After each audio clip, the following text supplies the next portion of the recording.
עשרות ספורטאים השתתפו באליפות ישראל בשחייה על שם מרגלית זוננפלד, זיכרונה לברכה, שהתקיימה בווינגייט. החלטנו להנציח את זכרה של מרגלית זוננפלד, שהיא בעצם המייסדת של השחייה הפראלימפית בישראל. היא זו שלקחה על עצמה להקים נבחרת שחייה הראשונה. התחרות היא גם רשמית בהתאחדות הבינלאומית, אז השחיינים הפראלימפיים בעצם יכולים לשפר את הדירוג שלהם בדירוג העולמי לקראת פריז 24. אני מאוד אוהבת להגיע לתחרויות של השחיינים הפראלימפיים. באמת נותן איזושהי תחושה של שליחות, של באמת יכולת של נתינה לחברה, וגאווה גדולה להיות פה עם השחיינים האלה, זה מרגש מאוד. טקס הוקרה מרגש נערך לנבחרת השחייה, שחזרה לראשונה מאליפות העולם עם 8 מדליות.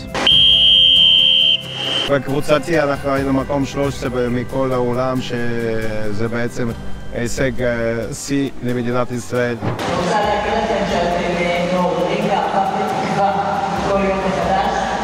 תודה על מה שעשיתם, תודה על מה שעוד תעשו.